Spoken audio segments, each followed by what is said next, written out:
श्रीमन्महागणाधिपतये नमः। श्री सरस्वत्यै नमः। श्री गुरुभ्यो नमः। ब्रह्मानन्दं परमसुखदं केवलं ज्ञानमूर्तिं द्वन्द्वातीतं गगनसदृशं तत्त्वमस्यादिलक्ष्यम् एकनित्यं विमलमचलं सर्वधी साक्षिभूतम् भावातीतं त्रिगुणरहितं सद्गुरुं तन्नमामि। गुरुर्ब्रह्मा गुरुर्विष्णुः गुरुर्देवो महेश्वरः गुरुसाक्षात् परब्रह्म तस्मै श्री गुरवे नमः।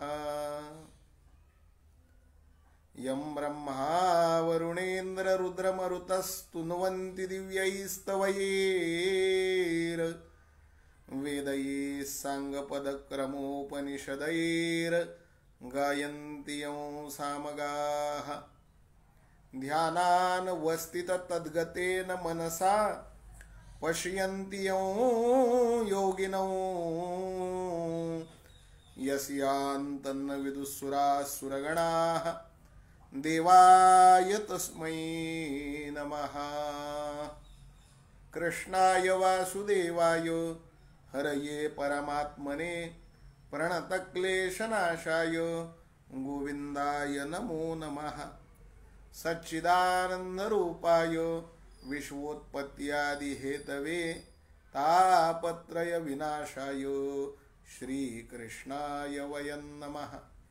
रामाय रामभद्राय रामचन्द्राय वेधसे रघुनाथाय नाथाय सीतायाः पतये नमः।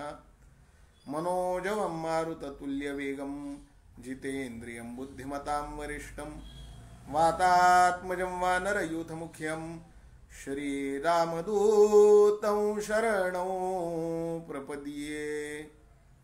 ध्यायेन्नित्यं महेशं रजतगिरिनिभं चारुचन्द्रावतंसं रत्नाः कल्पोज्ज्वलाङ्गं परशुमृगवरार भीतिहस्तं प्रसन्नं पद्मासीनं समन्तात् स्तुतममरगणैर्व्याघ्रकृतिं वसानं विश्ववाद्यं विश्ववन्द्यं निखिलभयहरं पञ्चवक्त्रं त्रिनेत्रम्। सर्वमङ्गलमाङ्गल्ये शिवे सर्वार्थसाधिके शरण्ये त्र्यम्बके गौरी नारायणि नमोस्तुते। नमस्ते शारदे देवी वीणापुस्तकधारिणी विद्यारम्भ करिष्यामि प्रसन्नो भव सर्वदा। श्रींचा सदा वास गोदातिरासी गोंदेश्वराजा गोविंदपुरीसी प्रार्थित से दत्त दिगंबराला नमितो तुम्हार पुणे पुष्पमाला। जयाचा जनी जन्म नामार्थ झाला जयाने सदा वास नामात केला। जयाच्या मुखे सर्वदा नाम कीर्ती नमस्कार हा नमस्कार त्या ब्रह्मचैतन्यमूर्ती। समचरण सरोजं सान्द्रनीदाम्बुदाभं जगणनिहितपाणिं मण्डनं मण्डनानां तरुणतुलसीमाला कन्दरं कञ्जनेत्रं सदयधवलहासं विठ्ठलं चिन्तयामि। अथ कलिकल्मषापहारिणि तापत्रयोन्मूलिनी विधवज्जनमनोहारिणी रम्या श्रीमद्हरिविजयान्तर्गतकथा सम्बन्धिनी। अत्रत्र श्रोता वक्ता सावधान तया अस्माकं निवेदनम्। अनंतकोटिब्रह्मांड नायक राजाधिराज यतिराज श्री गुरुस्वामी महाराज चरणकमलीभ्यो नमोस्तुते। पुंडलीक वरदा हरि विठ्ठल श्री ज्ञानदेव तुकाराम पंढरीनाथ भगवान की जय। राजाधिराज प्रभु रामचंद्र भगवान की जय। गोपाल कृष्ण भगवान की जय। अवधूत चिंतन श्री गुरुदेव दत्त। समर्थ सद्गुरु ब्रह्म चैतन्य रामानंद प्रल्हाद महाराज की जय। जय जय रघुवीर समर्थ श्री गुरुदेव दत्त। सद्गुरुदेव दत्त श्री गुरुदेव दत्त। श्री गुरुस्वामी महाराजांच्या कृपेनं आणि प्रेरणेनं प्रस्तुत प्रसंगी प्राप्त स्थळी गुरुकुल शिक्षा चातुर्मास चैतन्य साधना आयोजित श्री हरिविजय कथा श्रीधर स्वामी कृत ग्रंथराज श्री हरिविजय वाचन तथा निरूपणाच्या या प्रकल्पामध्ये, या उपक्रमामध्ये उपस्थित सर्व प्रत्यक्ष अप्रत्यक्षरित्या उपस्थित सर्व साधू सज्जन संतांना त्यांच्या पायावरती विनम्र होऊन विनम्र प्रणाम, त्यांना अनेक साधुवाद, त्यांना अत्यंत धन्यवाद। श्रोते हो, गेल्या 2 दिवसापासून श्री हरिविजय ग्रंथाचा आपण परामर्श घेतो आहोत। प्रथम दिनी आपण हरिविजय ग्रंथाचा परिचय बघितला। हरिविजय ग्रंथाच्या ग्रंथकर्त्याचा परिचय बघितला। हरिविजय ग्रंथाच्या प्रकाशकाच्या मनोगताचा परामर्श जाणून घेतला। तदनंतर द्वितीय दिनी काल आपण हरिविजय ग्रंथाचा प्रथमाध्याय संपूर्ण केला। आजसाठी इथे एवढ्या जागा आहेत की वर्णन करतच राहावंसं वाटतं। साक्षात पांडुरंगाने ज्यांच्या कानामध्ये हे सर्व वर्णन सांगितलं, त्या श्रीधर स्वामींनी ते वर्णन जसंच तसं तुमच्या आमच्या करता लिहून ठेवलं। काही श्रोत्यांचे मला काल फोन आले, काही श्रोत्यांच्या सूचना आल्या, महाराज एवढी घाई करू नका, काल संपूर्ण एक अध्याय आपण पूर्ण केला। आम्हाला हा ग्रंथ समजावून घ्यायचा आहे, चातुर्मासाचा पूर्ण कालावधी तुमच्या हातात आहे। आवश्यक नाहीये की दररोज एक अध्याय पूर्ण झालाच पाहिजे, मात्र या ग्रंथातली सगळी सौंदर्य स्थळ जेवढे गुरुकृपेनं तुम्हाला ज्ञात आहेत तेवढे आमच्यासाठी उकळून दाखवा, अशी ज्यावेळेला विनंती अनेक तज्ञ श्रोत्यांनी माझ्याजवळ केली, त्यानुसार आजपासून आपण शक्य होईल तितक्या ओव्यांचा रसस्वाद घेण्याचा प्रयत्न करूयात, सारग्रहण रसग्रहण करण्याचा प्रयत्न करूयात। जवळपास 8000हून अधिक ओव्या आहेत। प्रत्येक ओवीमध्ये एवढी गुपितं लपलेली आहेत, एवढे अलंकार लपलेले आहेत, एवढं भाषिक सौंदर्य लपलेलं आहे की सहस्त्र जिव्हांचा शेष देखील तिथे स्तिमित व्हावा। बरं का, शतमुख स्तविता मंदली वाणी, परम परात्पर चिन्मय खाणी। शतमुख स्तविता मंदली वाणी। बरं का, हजारो शेकडो मुखांनी जरी वर्णन करायचं म्हणलं ना या चिन्मय स्वरूपी अनंतकोटी ब्रह्मांड नायक गोपाल कृष्णाच्या चरित्राचं, तरी जिथे शेष थकला तिथे तुमची आमची काय कथा आहे। इतके सुंदर भाषिक अलंकार या ग्रंथात आहेत। खरोखर मला देखील ते तुमच्यापासून लपून ठेवण्याचा कृपणपणा करावासा वाटत नाही, मात्र मला देखील हा ग्रंथ विशिष्ट वेळेमध्ये तुमच्या पदरात जर मी दिला तर त्याचा आनंद मला जास्त होईल, म्हणून तो देण्याचा प्रयत्न करतोय। बघूयात आज गोपाल कृष्ण महाराज आपल्याला काय बुद्धी देत आहेत। दुसऱ्या अध्यायाला सुरुवात करूयात। हरिविजयाच्या पूर्वार्धातल्या कालच्या सारखी घाई नक्की करणार नाहीये, प्रत्येक ओवीचा अर्थ तुम्हाला समजावून सांगण्याचा प्रयत्न करणार आहे, त्यातलं सौंदर्य स्थळ गुरुकृपेनं उकळून दाखवण्याचा प्रयत्न करणार आहेत। सुरू करूयात द्वितीय अध्याय पूर्वार्धातला हरिविजय ग्रंथातला। सर्वांगाचे कान करून श्रोते हो, जरूर ऐका, जरूर ऐका। ओम श्री परमात्मने नमः. अध्याय दुसरा. श्री गणेशाय नमः. श्री केशवाय नमः. जय जय यदुकुळ कमल दिनकरा. दुरित कानन वैश्वानरा. दिती सुत मर्दन समर धीरा. इंदिरावरा गोविंदा. मी एकदम पहिल्या सत्रामध्ये पहिल्या दिवशीच्या प्रवचनात असं सांगितलं होतं, तुम्ही हातामध्ये कागद आणि पेन घेऊन बसा असं प्रकाशक सांगतायत बरं का.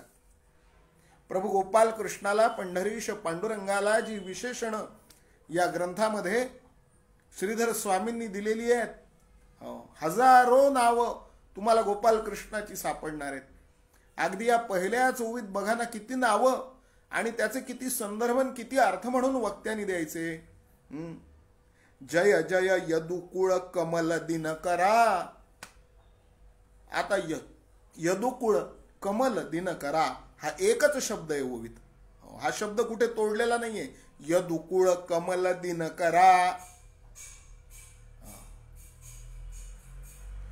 यादव कुळरूपी कमल ज्या दिनकराच्या आगमनाने प्रफुल्लित होत असा कोण? प्रभू गोपाल कृष्ण. यदुकुळ कमल दिनकरा. कमळ केव्हा उगवतं हो? बरं का. जसा सूर्यास्त होतो तसं कमळ आपल्या पाकळ्या मिटून घेतं आणि जसा सूर्योदय होतो तसं कमळ आपल्या पाकळ्या उमलतं. रूपी कमळाच्या पाकळ्या प्रफुल्लित होतात. यदुकुळ रूपी कमळ पूर्ण फुलतं. दुरित कानन वैश्वानरा. अंदिती सुत मर्दन समरधीरा. इंदिरावरा गोविंदा. दिती सुत मर्दन समरधीरा. काय सुंदर विशेषण दिलंय हो पंढरीश प्रभू पांडुरंगाला. दिती सुत मर्दन समरधीरा. आता दितीचे सुत कोण? म्हणाले दितीचे सुत सगळे देव आणि आदितीचे सुत सगळे दैत्य. या देवांना दिती सुत मर्दन समरधीरा. बरं का. समरांगणावर ते दिती सुतांना धीर देणारा असा कोण? म्हणाले भगवान महाविष्णू गोपाल कृष्ण. इंदिरावरा गोविंदा. इंदिरा म्हणजे लक्ष्मी. गोविंदा. बरं का. गोविंद गोविंद मना लागली या छंद. गोविंद या शब्दावर ते गोविंद हा शब्द जसा आहे महाराज, एक चातुर्मासभर प्रवचन करावीत गोविंद या शब्दावर. ते कितीतरी अर्थ गोविंद या शब्दाचे आपल्याला काढता येते. गो नाम इंद्रिय आणि त्यांना विंदणारा गोविंद. इंदिरावरा गोविंदा. बरं का. प्रभू पांडुरंगा श्रीधर स्वामी सांगतात, सहस्त्र वक्त्र द्विसहस्त्र नयन तो अनंत बोलका विचक्षण रसना जाहल्या चिरोन आणि 2 सहस्त्र तयाच्या. काय सुंदर उपमा आहे ही देखील. म्हणले हजारो मुखांचा कोण आहे? म्हणले शेष आहे. म्हणले 1000 जर त्याला मुख आहेत तर त्याला नेत्र किती आहेत? म्हणले द्विसहस्त्र आहेत. द्विसहस्त्र नयन. तो इतका बोलका होता हो. एका माणसाचा एका तोंडाचा माणूस इतका बोलतो साधा. बरं का. फेसबुकवरती तर जास्तच बोलतो आणि मोठमोठ्यांविषयी तर त्याच्याहून जास्त बोलतो. ज्याला ग्रामपंचायतला उभं राहिल्यानंतर घरातलं सुद्धा मतदान पडत नाही, तो फेसबुकवर आल्यानंतर राष्ट्राच्या पंतप्रधानाला देखील बोलायला मागं पुढे बघत नाही. जर सामान्य माणसाची ही अवस्था असेल तर ज्याला 1000 तोंड आहेत तो किती बोलका असेल. 2 डोळ्याचा माणूस गल्लीत बसून दिल्लीतलं पाहून जर बोलत असेल तर 2000 नयनांचा शेष किती बोलत असेल, त्याला किती दिसत असेल. तो अनंत बोलका विचक्षण. विषयांतर थोडस बाजूला करा, मात्र कवीच्या कल्पनेला समजावून घ्या. बरं का. एवढा बोलका शेष तो देखील तुझं वर्णन करता करता काय झालं, त्याची जी जिव्हा होती का ती जिव्हा चिरल्या गेली. 1000 तोंडात ज्या जिव्हा होत्या ना त्या वर्णन करता करता दुभंग पावल्या. रसना जाहल्या चिरोन आणि 2 सहस्त्र तयाच्या, 1000 तोंड बरोबर 1000 जिव्हा, त्या चिरल्या गेल्या मधोमध 2000 जिव्हा झाल्या. आपण जर बघितलं कुठल्याही सर्पाला, नागाला, तर त्याला 2 जिव्हा आहेत महाराज. बरं का? फक्त त्या विषारी नसाव्यात, त्या भगवंताचं वर्णन करण्यासाठी असाव्यात. गोपाल कृष्ण भगवान की जय. बरं का? मग लाजोनी चक्षुश्रवा, शय्या तुझी जाहला रमाधवा, निगम बोलका बरवा, नेती म्हणून तटस्थ. मग लज्जित झाला तो. चक्षुश्रवा म्हणजे डोळे हेच ज्याचे कान आहेत. बरं का? वक्त्यांनी हे अर्थ सांगितले पाहिजेत संजय महाराज. जोपर्यंत वक्ते हे अर्थ ग्रंथातले सांगणार नाहीत, तोपर्यंत श्रोत्यांना देखील या ग्रंथाची महत्ता कळणार नाही. चक्षुश्रवा म्हणजे काय? इथे चक्षुश्रवा म्हणलंय शेषाला. चक्षुश्रवा म्हणजे चक्षु हेच ज्याचे कान आहेत. बरं का? सर्पाला स्वतंत्र कान नसतात, त्याचे डोळे हेच त्याचे कान असतात. तो लज्जित झाला महाराज. कोण? सहस्त्र नयन शेष लज्जित झाला. आणि लज्जित होऊन काय झाला? तो म्हणला मी तुला पूर्ण शरण आहे. किती शरण आहे? शय्या झाला तो भगवंताची. शय्या तुझी जाहला रमाधमा, शांताकारम भुजग शयनौ पद्मनाभम सुरेशम. बरं का? भगवंताचं वैशिष्ट्य हे आहे की भुजंगावर ते शयन करत असताना देखील ते शांताकार आहेत. गल्लीत जरी साप निघाला ना, गल्लीत 4 घरं सोडून, तरी रात्रभर आपल्याला झोप येत नाही. ते या शेषावर ते पहुडलेले आहेत महाराजन. शांताकार आहेत. शांताकारम असे भगवान आहेत. शांताकारम. त्यांची शय्या तो झाला लज्जित होऊन. आणि निगम बोलका बरवा, नेती म्हणून तटस्थ. निगम म्हणजे वेद. वेद देखील जे बोलके आहेत, वर्णन करणारे, वेदांचं स्वरूपच वाक स्वरूप आहे, ते देखील काय झाले? तटस्थ झाले. नेती नेती म्हणाले. भगवंताचं वर्णन आम्ही करू शकत नाही. तदपि तव गुणानाम ईश पारन न याती. बरं का? वेद अनंत बोलीला, अर्थ इतुकाच निघाला. तुकोबाराय म्हणतात. विठोबासी शरण जावे, नेती नेती निजनिष्ठे नाम गावे. वेद देखील तटस्थ झाले. व्यास वाल्मिकींच्या शिणल्या गती, तटस्थ राहिला बृहस्पती. आणि पंचाननाची कुंठित मती, गुण तुझे वर्णावया.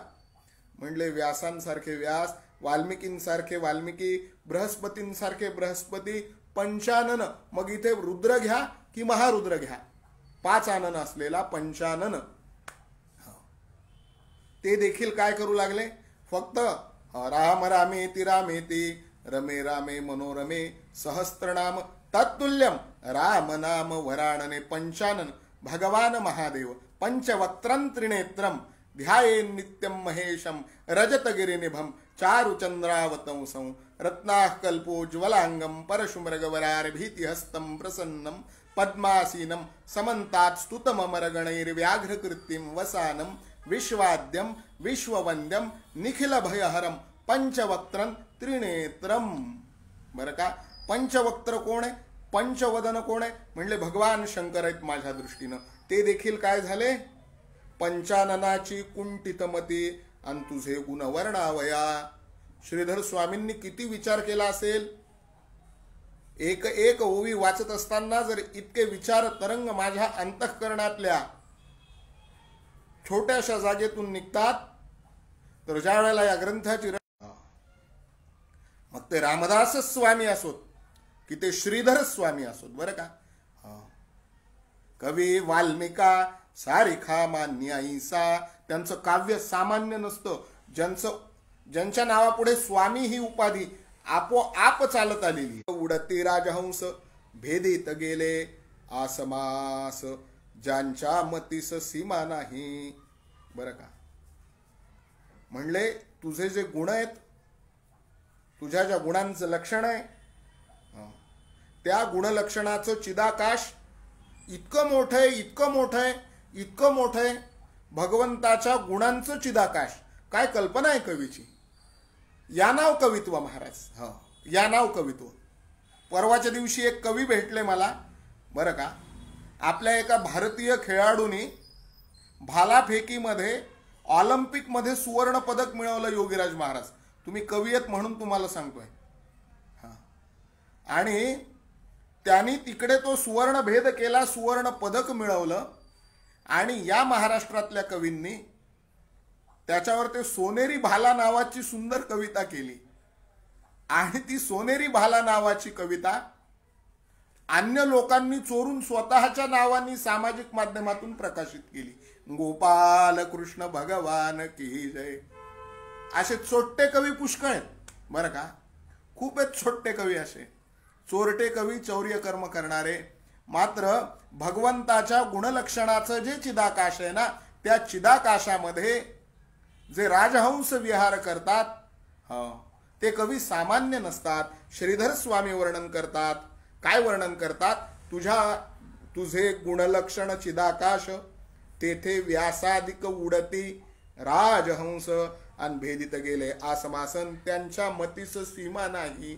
म्हणले तुझ्या गुणलक्षणाच्या अंतराळामध्ये, तुझ्या गुणलक्षणाच्या चिदाकाशामध्ये व्यास वाल्मिकींसारखे राजहंस विहार करतात. ते देखील त्या आसमंतामध्ये आर पार त्यांनी सफर मारली. तुझ्या गुणांच्या चिदाकाशामध्ये पूर्णपणे ते फिरून आले, तरी देखील काय झालं, त्यांच्या मतीस सीमा नाही बरं का. त्यांच्या बुद्धिमत्तेला कुठे सीमा नसलेले असे हे राजहंस तुझ्या गुणलक्षणाच्या चिदाकाशात विहार करतात. त्यांच्या पाठीमागे शलभ, भेदित गेले जी नभ, त्यांची गती न ठाके स्वयंभ, आणि परी आत्मशक्ती उडावे. म्हणले त्यांच्या पाठीमागे, या राजहंसाच्या पाठीमागे मी श्रीधर स्वामी उडणारा एक शलभ आहे पांडुरंगा. नभामध्ये ह्या शलभाने उडण्याचा प्रयत्न केला. व्यासांची गती मला परवडणारी नाही, पण माझी जी आत्मशक्ती आहे ना, ती माझी आत्मशक्ती झेप घेण्याकरता मला उद्युक्त करते रे, तुझं गुणगायन करण्याकरता. न कळेची निराळाचा अंत, शक्ती ऐसे द्विजक्रमित, तैसा हरिप्रताप अद्भुत, परी यथामती वर्णावा. म्हणले तुझ्या गुणांचं जे चिदाकाश आहे ना, जो निराळ आहे ना, जो आसमंत आहे ना, त्याचा अंत लागणार नाही. पण माझी जशी शक्ती आहे ना, तसा हरिप्रताप अद्भुत असणारा यथामती वर्णन करण्याची मला बुद्धी झालेली आहे. नृपे अर्गजाचे ग्रह केले. काय सुंदर उपमा. आहा, अंतःकरणाला आनंद व्हावा वक्त्याच्या, आणि तत्तुल्य श्रोता पण समोर असावा, मग आनंदाची परिसीमा नाही महाराज. नृपे अर्गजाचे ग्रह केले, दुर्बळे मृत्तिकेचे रचिले, परी सावलीचे सुख न्यून आगळे, नसेची जैसे सर्वथा. काय वर्णन करू या उभीच. जे राजे लोक असतात ना, अर्गजा, जे मराठी भाषेचे आमचे संजय महाराज वझरकर आहेत, उत्कृष्ट कीर्तनकार आहेत. त्याच्यानंतर आमचे योगीराज बुवा आहेत, आमची परीक्षा करण्याकरता आज बसलेले तिथे. त्याच्यानंतर आमचे गोविंद काका आहेत. मराठी भाषा आपण शिकलेली माणसं आहोत, विद्वानांच्या वंशातले आपण सगळे आहोत. अर्गजा म्हणजे काय सांगा बरं मला. अर्गजा, राजे लोक अर्गजाचं घर बांधतात. राजे अर्गजेचे ग्रह केले, नृपे अर्गजांचे ग्रह केले. अर्गजा म्हणजे एक असा पदार्थ आहे महाराज, केशर, चंदन आणि कापूर हे एकत्र करून तो पदार्थ तयार होतो. पिवळ्या रंगाचा सुगंधित पदार्थ, त्याचं नाव अर्गजा आहे. आणि या अर्गजेचं घर ही अशी माती कोण वापरतं.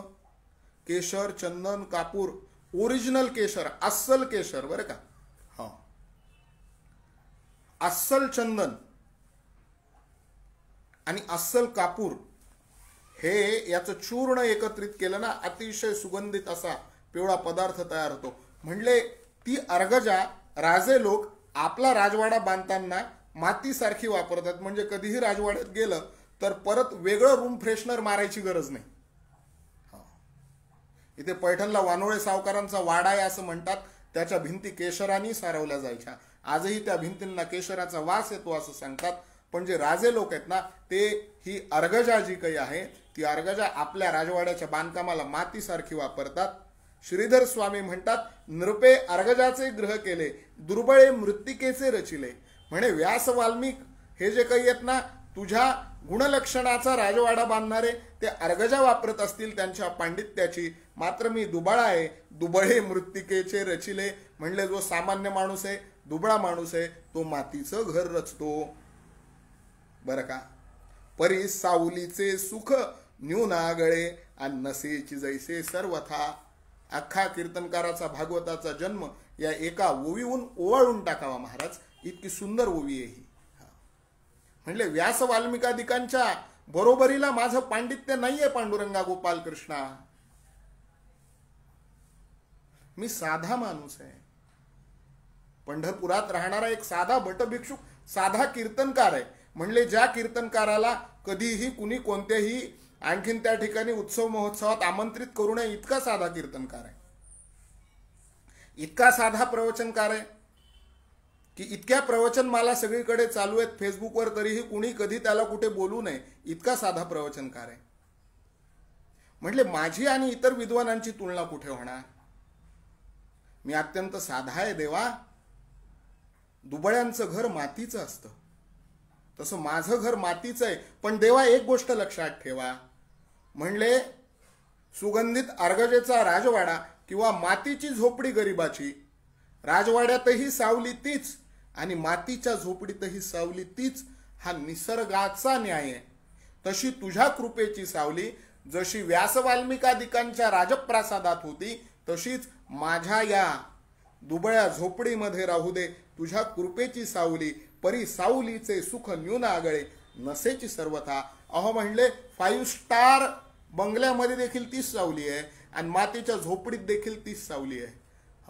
या झोपडीत माझ्या महाले आणि तिजोऱ्या, यातून होती चोऱ्या, दारास नाही दोऱ्या. या झोपडीत माझ्या.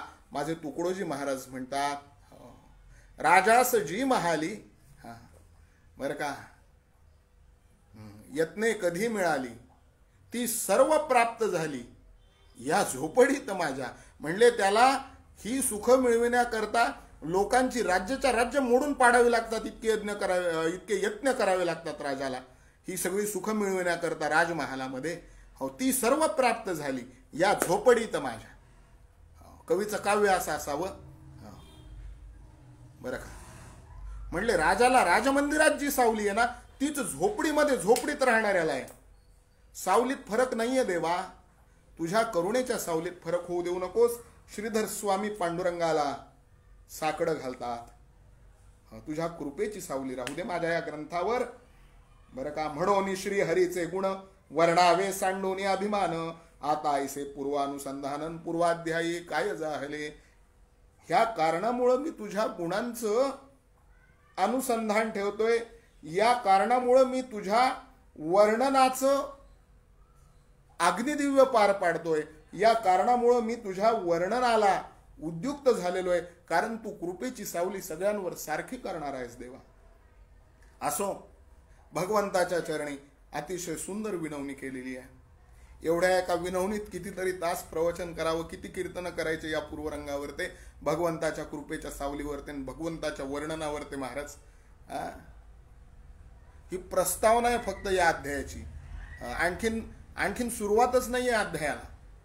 या नाव कवित्वन, या नाव कीर्तन. कीर्तनकार होते श्रीधर स्वामी. कीर्तन करावं तर असं कीर्तन करावं आणि असं कीर्तन केल्यानंतर पांडुरंगासारख्याचे पितांबर कीर्तनात नाचता नाचता फिटावेत. या नाव कीर्तन. बरं का. नामदेव कीर्तन करी पुढे देव नाचे पांडुरंग. देव देव मोकार नव्हता त्याच्या कीर्तनात नाचायला. हो, हा भाव होता, हे प्रेम होतं, ही भक्ती होती. प्रस्तावना श्रीधर स्वामींनी पूर्ण केली आणि श्रीधर स्वामी सांगतात, बघा आता ऐसे पूर्वानुसंधानन पूर्वाध्यायी काय जाहलेन पृथ्वी प्रजा ऋषी जन कमलोद्भवासी आले शरण आक्रोश करीती रुदनन पिडिले प्राणदैत्यांनी इंद्रादिदेव प्रजा समजता सवे घेऊनी चालिला विधाता जेथे असे आपुला जनिता आणि क्षीराब्धीशायी सर्वेशो क्षीराब्धीचा महिमा देखता दृष्टी वर्णिता न सरे वर्षे कोटीन तेथे सर्वा समेत परमेष्टीन पैलतिरी उभा ठाके. बरं का, मी मागच्या अध्यायात तुम्हाला सांगितलं कालच्या अध्यायामध्ये की पृथ्वीवर ते दैत्यभार वाढला. ही पृथ्वी ब्रह्मदेवाजवळ गेली. म्हणले माझा दैत्यभार हरण करा ना ब्रह्मदेवा, तुम्ही विधी आहात, तुम्ही उत्पत्ती करता. म्हणले एखादं तर मॉडेल चांगलं तयार करा तुम्ही, जे माझा पापभार हरण करील, जे माझ्यावरचा दैत्यभार हरण करील. म्हणून तुमच्या जवळ आले मी. ब्रह्मदेव म्हणले हे तयार जरी मी करत असलो ना, मी जरी प्रोडक्शन मॅनेजर असलो ना, बरं का, तरी या कंपनीचे मालक निराळेत, त्यांच्याकडे जावं लागेल. म्हणले असं प्रोडक्ट तयार करण्याकरता. म्हणले कुठलं प्रोडक्ट? म्हणले कोरोना जर मातला तर कोव्हॅक्सिन, कोविशिल्ड, स्पुटनिक तयार करायची परवानगी भारत सरकारकडनं घ्यावी लागते. बरं का, कंपनी जरी तुमची असली तरी परवानगी सरकारकडून घ्यावी लागते. म्हणले असा दैत्यभार हरण करणारं प्रोडक्ट जर पृथ्वीवर ते तयार करून पाठवायचंय तर आपल्याला अनंत शेषशाही भगवान विष्णूंकडे गेल्याशिवाय पर्याय नाही. म्हणून ती गोमातेच्या स्वरूपातली पृथ्वी स्वतः ब्रह्मदेव इंद्रादिक समस्त देव प्रजा, बरं का, इंद्रादी देव प्रजा समजता घेऊन चालिला विधाता जेथे असे आपुला जनिता क्षीराब्धिशायी सर्वेश. जेथे ब्रह्मदेवांचा जनक, ब्रह्मदेवाचा जनिता, क्षीराब्धिशायी सर्वेश, चातुर्मास चैतन्य साधना उपक्रमात सहभागी झालेल्या सगळ्या साधकांना विनंती आहे, भगवंताच्या नावाची विशेषण कागदावर लिहून घेत चला. हे प्रवचन ऐकत असताना आपली जी आध्यात्मिक प्रश्नमंजुषा होणार आहे कदाचित त्याच्यामध्ये तुम्हाला याचा उपयोग होणार आहे. बरं का, क्षीराब्धिशायी सर्वेश अशा भगवान महाविष्णूंकडे निघाले हे सगळेजण. श्रीधर स्वामी म्हणतात क्षीराब्धीचा महिमा देखता दृष्टी वर्णिता न सरे वर्षे कोटे आणि तेथे सर्वा समवेत परमेष्टी आणि पैलथिरी उभा ठाके. म्हणले त्या क्षीराब्धीचा महिमा काय वर्णन करावा महाराज. कोटी वर्ष जरी सांगत बसलो ना तरी त्या क्षीराब्धीचा महिमा, त्या क्षीरसागराचा महिमा मी वर्णन करू शकणार नाही. तेथे सर्वांसमेत परमेष्टी आणि पैलतिरी उभा ठाके. बरं का, भगवान ब्रह्मदेव सगळ्यांसोबत तिथे जाऊन उभे राहिले.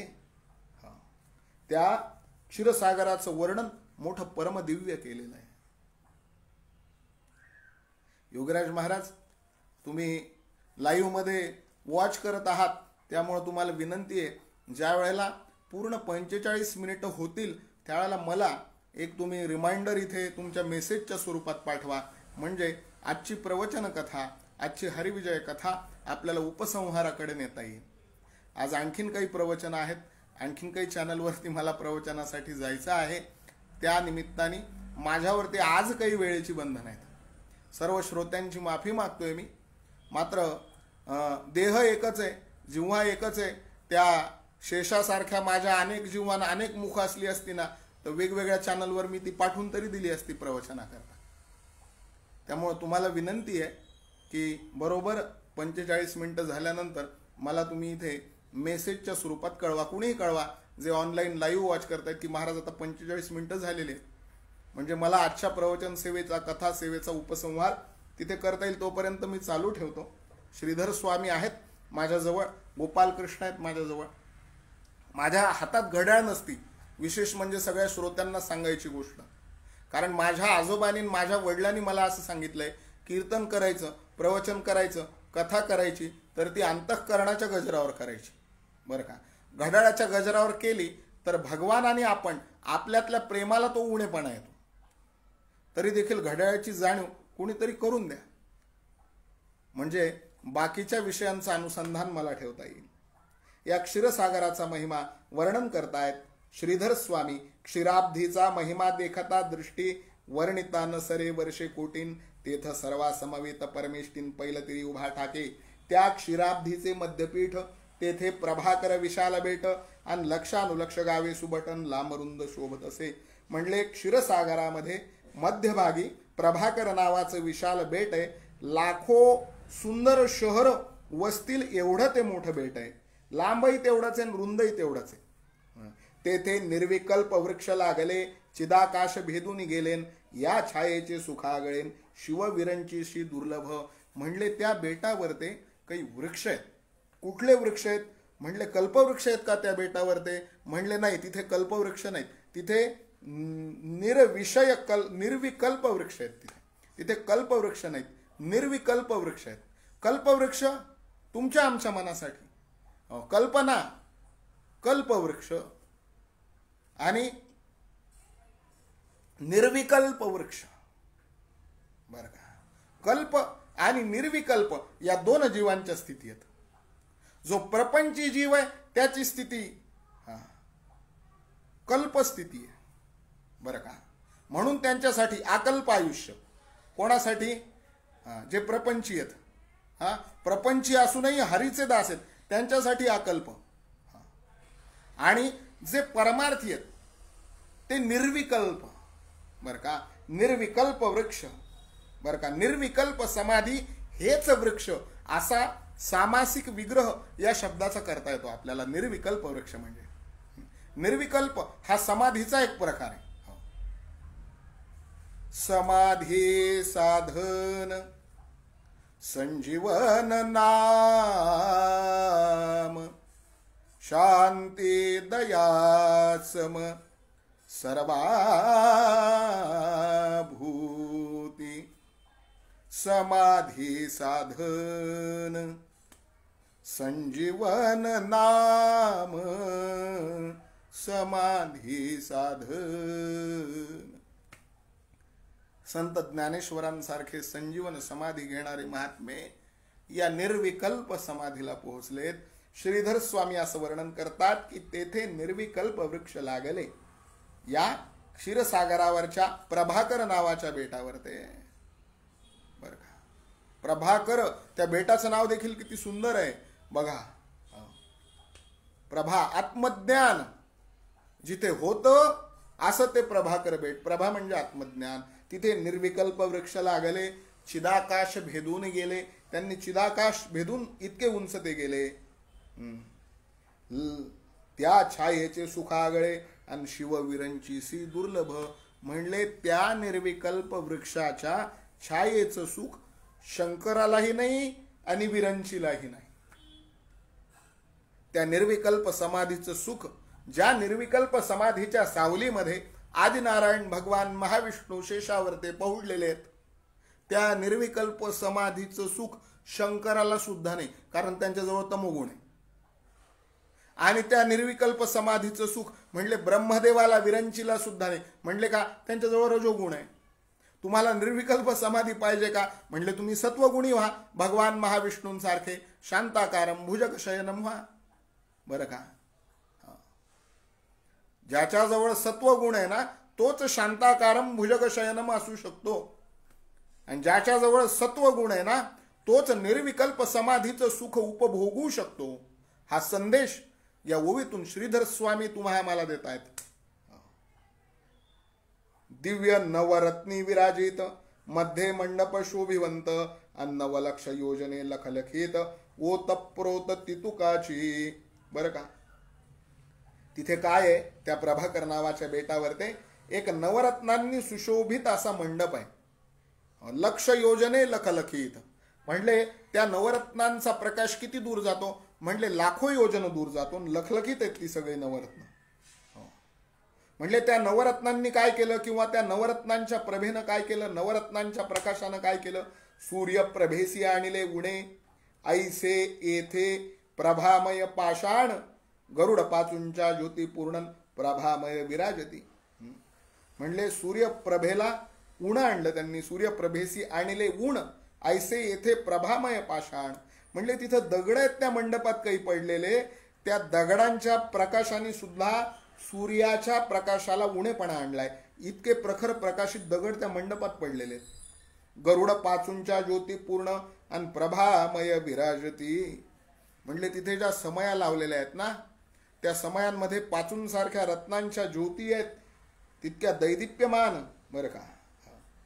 पद्मरागाचे तोळंबे स्वयंभ, वरी दिव्य हिऱ्याचे खांब, आणि निळ्यांची उथाळी सुप्रभन, उपमा नाही तयाते. म्हणले त्या मंडपाचे खांब कसे आहेत, त्या खांबाला पद्मरागाचे तोळंब आहेत.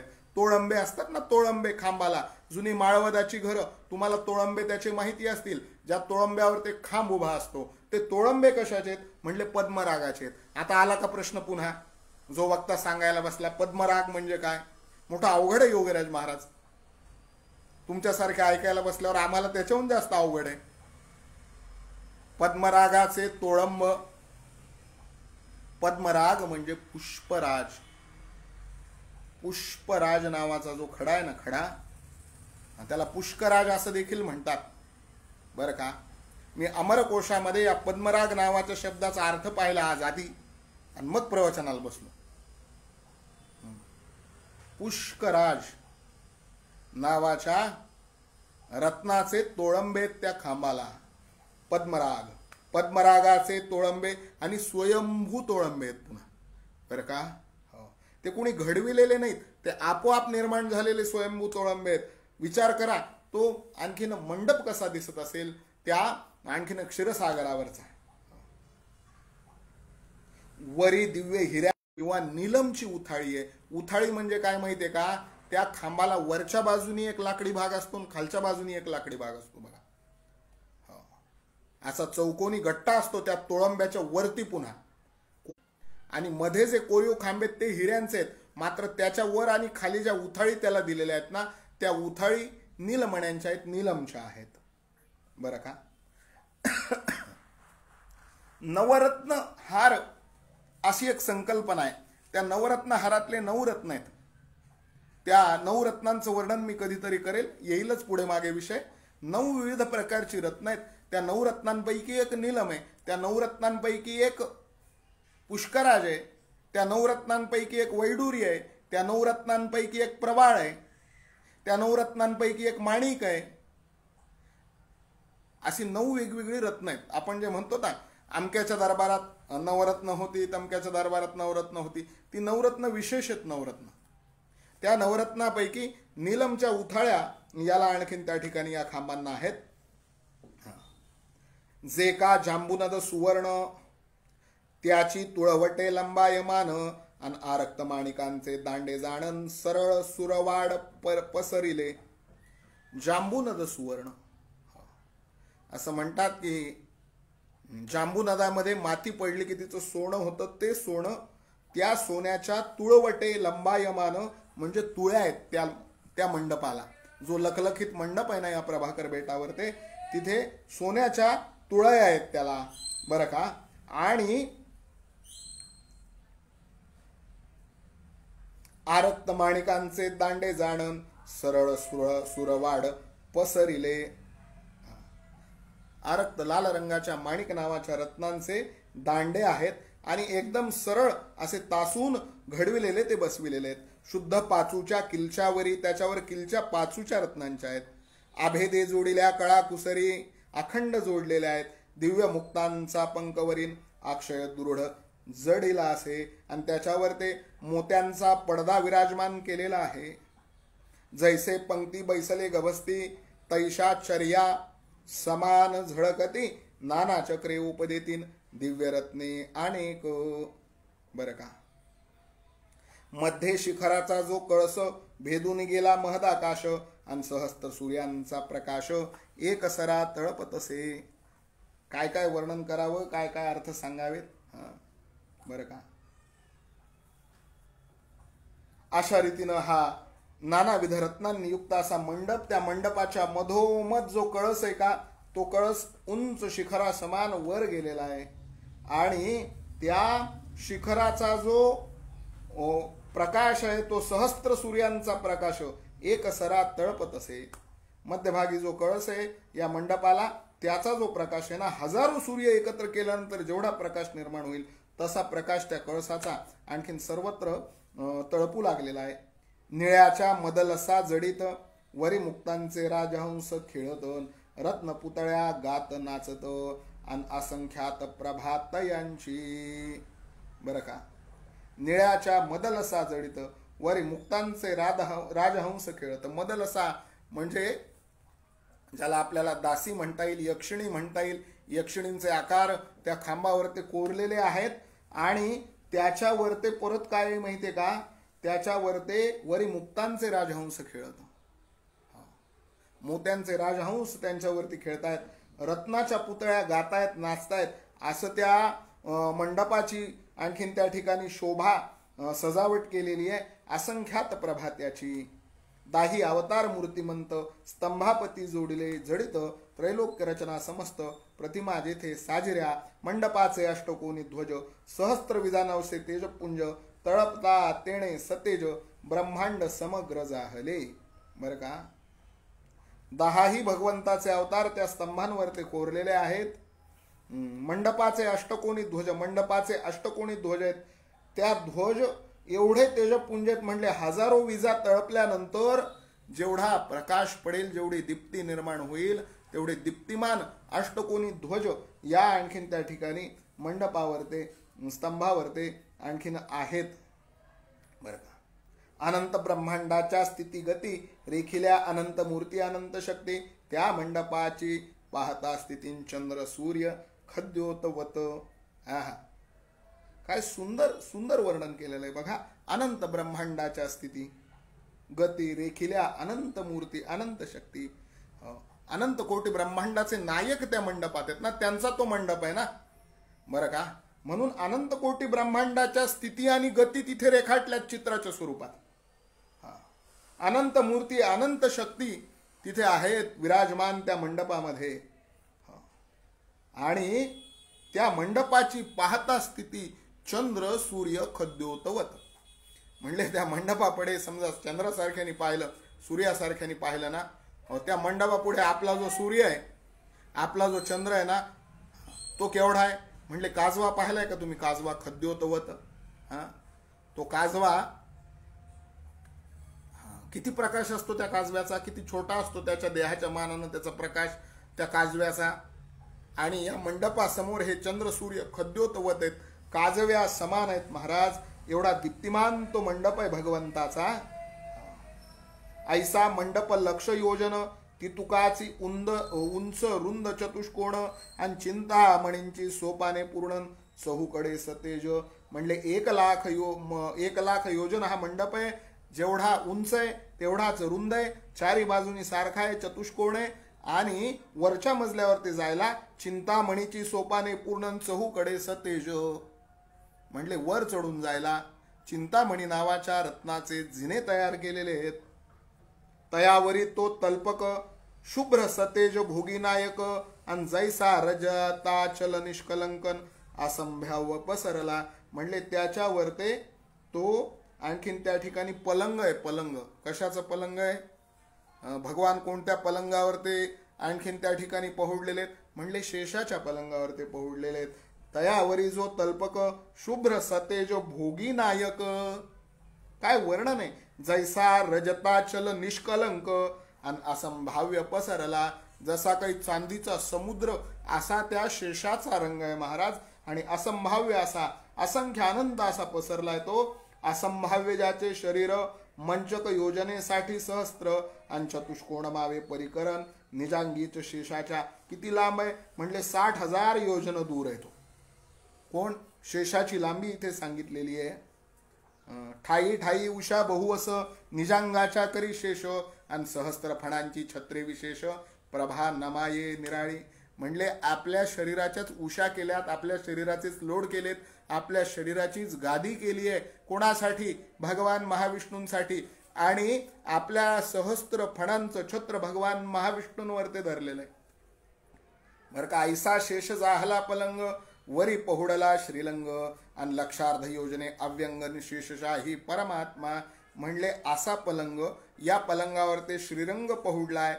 लक्षार्ध योजने अव्यंग आणि शेषशाही परमात्मा. म्हणले 60,000 योजन शेषाची लांबी आहे आणि भगवंत पहुडल्यानंतर त्यांची लांबी मोजून सांगितलेली आहे. लक्षार्ध योजने अव्यंग शेषशायी परमात्मा. भगवंताची लांबी किती? लक्षार्ध योजन. लक्षाचे अर्धे म्हणजे 50,000 योजन. बरं का. इंद्रनिळाचा मेरू पहुडला की परब्रह्म रस ओतिला आणि भक्ता लागी आकारला निज नीलजीत मूत वर्ण पै. बरं का. जणू काही इंद्रनील मण्यांचा मेरू पहुडावा तसा भक्तांसाठी भगवंतानी निळा वर्ण धारण केलेला आहे. बरं का. नीलजी मूत वर्ण पै. बरं का. सावळ्या मेघांच्या वर्णाचे भगवान तिथे झालेले आहेत. नीलज. बरं का. निळ्या मेघांच्या वर्णाचे भगवान तिथे झालेले आहेत. योजने 50 सहस्त्र सगुण लीला विग्रही श्रीधर श्रोते म्हणती असाधारण कोठे आहे सांगपा. काही श्रोते एवढे चतुर आहेत ते म्हणाले महाराज तुम्ही सांगायला लागलात लक्ष योजन 60,000 योजन 50,000 योजन. म्हणले आजकाल ही अंतर ही परिमाणं मोजण्यामध्ये सुद्धा राहिलेली नाहीत. एक योजन म्हणजे किती अंतर, किती किलोमीटर, किती मैल, किती नॉटिकल मैल. ही अंतर काही कुठे आज मोजण्यात नाही राहिली. तुम्ही जे सांगायला लागले त्याला आधार काही आहे का? श्रोते म्हणती असाधारण कोठे आहे सांगपा. श्रीधर स्वामी म्हणाले मी आधार दिल्याशिवाय बोलत नाही, मी पुरावा दिल्याशिवाय बोलत नाही, मी प्रमाण सांगितल्याशिवाय बोलत नाही. बरं का. आणि प्रमाण दिलेलं आहे श्रीधर स्वामींनी हरिविजया आपल्या ग्रंथामध्ये 2ऱ्या अध्यायात. ते सांगतात तरी ब्रह्मांड पुराणेची कथा अवधारा नारद गेला होता क्षीरसागरा. तो पाहून आला सर्वेश्वरान भृगुचिया आश्रमाप्रती. तेने वर्णिले हे ध्यान सुरेख ऐका नारदमुखीचा श्लोक. अन पहुडला ब्रह्मांड नायक क्षीरसागरे कैसा तो. लक्षार्ध योजनोपेतम विग्रहम कामरूपिणम आश्चर्यमयं देव शयानम शेषतल्पके. सर्वाश्चर्यमयं देवम शयानम शेषतल्पके. आधार दिलाय ब्रह्मांड पुराणाचा. म्हणाले ब्रह्मांड पुराणातली कथा आहे. भगवान शेषशाही नारायणाच्या दर्शनाकरता नारद क्षीरसागरावर ते गेले होते अशी ब्रह्मांड पुराणात कथा आहे. आणि त्यांनी भगवंताचं पाहून आल्यानंतर भृगु ऋषीच्या आश्रमात येऊन आपल्या कीर्तनातून वर्णन केलं होतं. तो नारदांनी जो श्लोक त्यांच्या कीर्तनात वापरला त्या कथेमध्ये तो श्लोक तुम्हाला सांगतो म्हणजे तुम्हाला याची खात्री पटेल. बरं का. आता साधू संत ज्या वेळेला भगवंताचं वर्णन करतात त्यावेळेला ऐकायलाही साधू संत हृदय श्रोतेच बसलेले असतात. आणि साधू संत हृदय श्रोत्यांना साधू संतांचीच साक्ष दिलेली पटते. बरं का. जे मुळातच नास्तिक आहेत. बरं का. पाकिस्तान मधल्या कोर्टाला पाकिस्तानी माणसाचीच साक्ष पटते. भारतीय कोर्टाला भारतीय माणसाचीच साक्ष पटते. तशी साधू संतांना साधू संतांच्याच शब्दाची साक्ष पटते. जे नास्तिक आहेत ना त्यांना अजिबात या गोष्टी खऱ्या वाटायच्या नाही. मात्र जे साधू हृदयी आहेत ज्यांचा संतांच्या वचनावरती विश्वास आहे, ज्यांचा साधूंच्या पुराणावरती विश्वास आहे त्यांना ब्रह्मांड पुराणातला दाखला म्हणजे परम आधार वाटेल असा दाखला आहे. आणि त्या ब्रह्मांड पुराणातला श्लोक नारदमुखीचा श्रीधर स्वामी वर्णन करतात. ते म्हणतात लक्षार्ध योजनोपेतम विग्रहम कामरूपिणम सर्वाश्चर्यमयं देवम शयानम शेषतल्पके. म्हणले लक्षार्ध योजनोपेतम विग्रहम कामरूपिणम. एक लक्षाच्या अर्ध लक्षार्ध योजनोपेतम विग्रहम कामरूपिणम. भगवंताचा विग्रह कसा आहे तर अर्धलक्ष योजन पर्यंत त्याची आणखीन त्या ठिकाणी मोजमाप आहे. म्हणजेच 50,000 योजन पर्यंत त्याचं मोजमाप आहे. सर्वाश्चर्यमयं देवम शयानम शेषतल्पके. म्हणले सगळ्यांना आश्चर्यवत वाटावा असा देव शेषाच्या पलंगावर ते पहुडलेला आहे क्षीरसागरामध्ये. बरं का. या लागी लक्षार्ध योजने प्रमाण पहुडला निज नील मूर्त वर्ण. कोटी मदन ओवाळून नखावरून सांडिजे. इथून पुढे भगवंताच्या आणखीन त्या ठिकाणी रूपाचं वर्णन श्रीधर स्वामी करणार आहेत बरं का. आजच्या प्रवचनामध्ये आपण या दुसऱ्या अध्यायाची प्रस्तावना बघितली. आजच्या प्रवचनामध्ये आपण क्षीरसागराचं वर्णन ऐकलं. आजच्या प्रवचनामध्ये आपण शेषनारायणाचं वर्णन ऐकलं. आजच्या प्रवचनामध्ये आपण भगवंताच्या विग्रहाचं मोजमाप किती आहे हे आपण बघितलं. मला वाटतं आजची जी कथा आहे तिथे आपण या ठिकाणी परिसमाप्त जो तो करावी. उद्याच्या अध्यायामध्ये आपण भगवंताच्या मूर्तीचं वर्णन जे काही आहे, भगवान कसे आहेत, शेषसागरावरचे भगवान कसे आहेत, इतका वेळ आपण हा हरिविजय आजचा अभ्यासतोय. जवळपास या दुसऱ्या अध्यायातल्या माझ्या माहितीनुसार फक्त आपण 35 ओव्या बघितल्या. या 35 ओव्याचं विवेचन करता करता एवढा वेळ लागला. हा जो दुसरा अध्याय आहे हरिविजयाचा तो जवळपास माझ्या माहितीनुसार 208 ओव्यांचा अध्याय. एका ओवीचं वर्णन जर करत गेलं तर आणखीन त्या ठिकाणी खरंच जेव्हा अपुरी पडावी. मात्र आश्चर्य या गोष्टीचं वाटतं की श्रीधर स्वामींसारख्या कवींनी ज्या काळात कागद उपलब्ध नव्हता, ज्या काळात शाई उपलब्ध नव्हती, ज्या काळामध्ये दिवाबत्तीची सोय नव्हती, त्या काळामध्ये असं काव्य करावं. आज कवींना कुठल्या गोष्टीची कमतरता आहे हो. आज जिथे बसाल तिथे केलेली कविता तुम्हाला लंडनला पोहोचवायची आहे का, काही सेकंदात तुम्ही लंडनला पोहोचू शकता. पण आज केलेल्या कवीची कविता सर्वत्र पोहोचत नाही. आज केलेल्या कवीची कविता तिचं आयुष्य अत्यंत अल्प आहे. मात्र माझ्या श्रीधर स्वामींनी केलेल्या कवितेचं आयुष्य, केलेल्या कवितेचं आयुर्मान शतकानुशतक जिवंत आहेत. आणि माझ्यासारखे कितीतरी भाविक त्यांची कविता अत्यंत प्रेमानं अंतःकरणापासून गातात. कितीतरी विद्वान त्यांच्या जीवनाचा निर्वाह या कवीच्या काव्यावर ते करतात. किती श्रेष्ठ दर्जाचं हे काव्य असेल. चातुर्मासाचा जो कालावधी आहे तो अशा श्रेष्ठ काव्याचा आस्वाद घेण्यासाठी आहे. आषाढ महिन्याचा पहिला दिवस महाकवी कालिदासांचा आणखीन स्मरण दिन म्हणून आपण साजरा करतो. देवशयनी ते प्रबोधिनी पर्यंतचा हा कालावधी आपण सगळ्यांनी मिळून या भगवत गुणलीला संकीर्तनामध्ये घालविला पाहिजे. या विचारातून आमच्या गुरुकुल शिक्षानं सुरू केलेली ही चातुर्मास चैतन्य साधना आणि त्या चातुर्मास चैतन्य साधनेच्या अंतर्गत असणारा आजचा उपक्रम म्हणजे ही श्री हरिविजय कथा. मला निश्चित खात्री आहे की या चातुर्मासामध्ये आपण हा श्री हरिविजय नावाचा ग्रंथ अतिशय चांगल्या पद्धतीनं समजावून घेऊयात, अतिशय चांगल्या पद्धतीनं याचा परामर्श घेऊयात.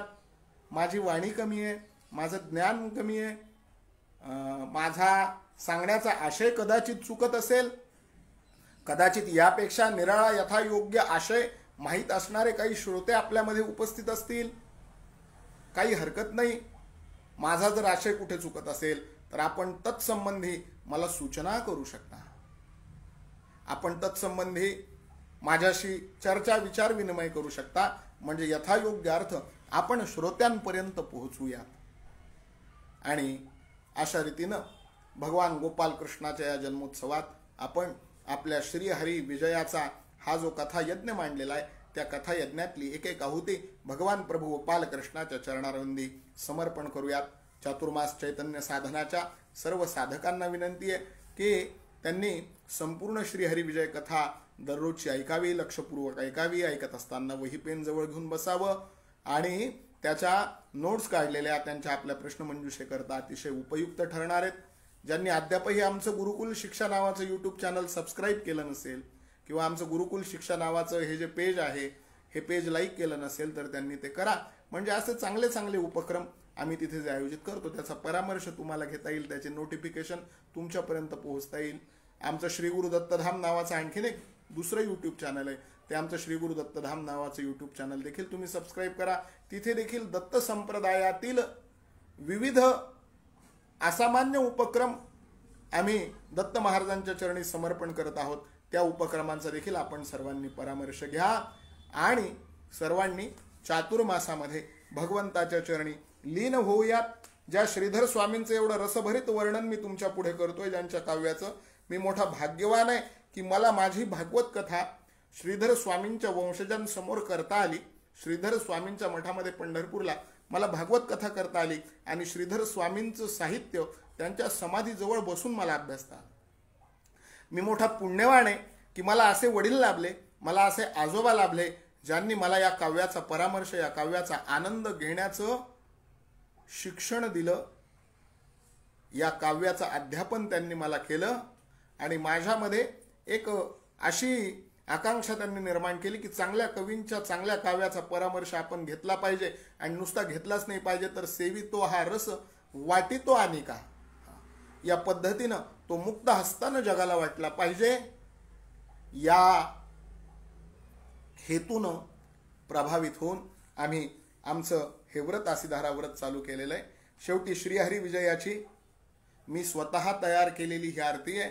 श्रीहरी विजय ग्रंथात श्रीहरी विजयाची आरती नाही आहे, पण श्रीधर स्वामींच्या कृपेनं, ब्रह्मानंद स्वामींच्या कृपेनं, ब्रह्मचैतन्य महाराजांच्या कृपेनं त्यांनीच प्रतिभा देऊन ही आरती करून घेतली। ती आरती श्रीहरी विजयाची आपण गाऊयात आणि आजच्या प्रवचन सत्राला पूर्ण विराम देऊयात। आपण जिथे कुठे असाल तिथे आरतीच्या वेळेला हात जोडावेत, भगवान श्रीहरीची मूर्ती डोळ्यापुढे आणावी आणि श्रीहरीच्या हरिविजयाचा आनंद घ्यावा। आरती करूयात। आरती सद्भावे करूया श्री हरी विजयाची, आरती सद्भावे करूया श्री हरी विजयाची। प्रासादिक ही अमृतवाणी श्रीधर स्वामींची, आरती सद्भावे करूया श्री हरी विजयाची। श्री कृष्ण कथा ही गाता गाता थके शेषवाणी, पंढरीनाथ कृपेने, पंढरीनाथ कृपेने ब्रह्मानंद मोक्षदानी, आरती सद्भावे करूया श्री हरी विजयाची। पुराणांतरी कृष्ण कथा श्री व्यासे वर्णियली, पुराणांतरी कृष्ण कथा श्री व्यासे वर्णियली। पांडुरंगे श्रीधर कवीच्या कानी सांगितली, आरती सद्भावे करूया श्री हरी विजयाची। प्रासादिक ही अमृतवाणी श्रीधर स्वामींची, आरती सद्भावे करूया श्री हरी विजयाची। श्री हरी विजयाने तृप्त होते वाचक आणि श्रोते, हरी विजयाने तृप्त होती वाचक आणि श्रोते। आर्त जिज्ञासू अर्थार्थी, आर्त जिज्ञासू अर्थार्थी अन तसेच हो ज्ञाते, आरती सद्भावे करूया श्री हरी विजयाची। प्रासादिक ही अमृतवाणी श्रीधर स्वामींची, आरती सद्भावे करूया श्री हरी विजयाची। पंचप्राणे ओवाळिली हो आरती या ग्रंथा, पंचप्राणे ओवाळिली हो आरती या ग्रंथा। माझे मी पण गळून पडले, माझे मी पण गळून पडले श्री हरीच करता, आरती सद्भावे करूया श्री हरी विजयाची। प्रासादिक ही अमृतवाणी श्रीधर स्वामींची, आरती सद्भावे करूया श्री हरी विजयाची। घालेन लोटांगण वंदिन चरण, डोळ्यांनी पाहिन रूप तुझे, प्रेमे अलिंगिनानंदे पूजिन, भावे वाळीन म्हणे नामा। त्वमेव माता पिता त्वमेव, त्वमेव बंधू सखा त्वमेव, त्वमेव विद्या द्रविणं त्वमेव, त्वमेव सर्वं मम देव। यत् सकलं परस्मै नारायणायति समर्पयामि। अच्युतं केशवं राम नारायणं, कृष्ण दामोदरं वासुदेवं हरिं, श्रीधरं माधवं गोपिका वल्लभं, जानकी नायकं रामचंद्रं भजे। हरे राम राम राम हरे हरे। सर्वे सन्तु निरामयाः, सर्वे भद्राणि पश्यन्तु मा कश्चित् दुःखमाप्नुयात्। काले वर्षतु पर्जन्य पृथ्वी सस्यशालिनी। देशोऽयं क्षोभरहितो ब्राह्मणाः सन्तु निर्भयाः। पुंडलीक वरदा हरिविठ्ठल श्री ज्ञानदेव तुकाराम। पंढरीनाथ महाराज की जय। गोपाल कृष्ण भगवान की जय।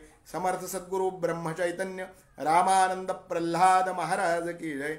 अनंत कोटि ब्रह्मांड नायक राजाधिराज यतिराज श्री गुरु स्वामी महाराज की जय। अवधूत चिंतन श्री गुरुदेव दत्त बोल भवानी की जय। जय जय रघुवीर समर्थ श्री गुरुदेव दत्त।